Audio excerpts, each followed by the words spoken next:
Hey everyone, welcome back to Corporate Decoder. Today we are diving into a financial report that promises to be more exciting than watching paint dry, maybe depending on how you feel about banks. We're looking at Hancock Whitney Corporation's recent filing, where we'll uncover if this bank is making waves or just treading water. This report is as fresh as it gets, dated April 15, 2025. So let's jump right into what Hancock Whitney has been up to. It's a report called an 8K, which is basically a quick update companies give to keep investors in the loop about important events. First off, Hancock Whitney is a real company with real stock, traded under the ticker symbol HWC.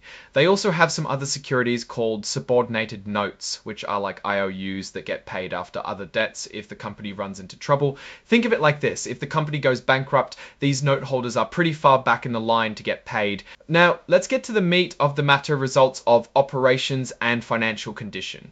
In short, how the company did financially. On April 15, Hancock Whitney announced how they performed in the first quarter of 2025. That means January, February, and March. A press release containing all these numbers was also issued.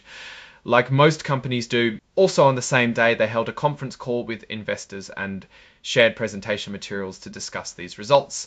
That's pretty standard practice to explain to investors and analysts what happened during the quarter and what's expected in the coming months. It is important to understand that this information, while public, isn't officially filed in the same way as some other reports. This means that if there are any mistakes or misleading information, the company has a bit more wiggle room than if it were a formal filing. Basically, they are giving you the highlights but not signing their life away on every single detail. Now let's jump into some numbers, because that's what most people care about. Sadly, this report is not a financial report like the 10K or 10Q, so we won't be able to dive into the balance sheet or income statement. But it does refer to the press release, which should give a good overview. This filing just tells us when the results came out. So now let's zoom out and try to make sense of all this. Hancock Whitney is a regional bank, so its success is closely tied to the economic health of the areas it serves, which are mostly in the Gulf South region of the US. Their performance in the first quarter of 2025 probably gives some clues about how well the local economy is doing.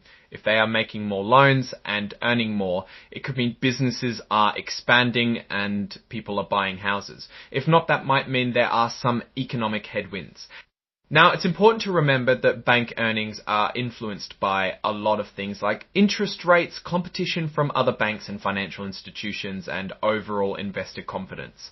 One potential risk for Hancock Whitney is that they are heavily concentrated in a specific geographic area. If there is a hurricane, oil spill, or other disaster in the Gulf South, it could really hurt their business. Another risk is interest rates. If rates rise too quickly, it could make it harder for people and businesses to repay their loans, which would lead to losses for the bank. Overall, Hancock Whitney seems like a pretty solid bank, but it's not without its risks. If you're thinking about investing in them, it's important to do your homework and understand the challenges and opportunities they face. Thanks for watching. If you found this breakdown helpful, please hit that like button, leave a comment, and subscribe for more corporate deep dives.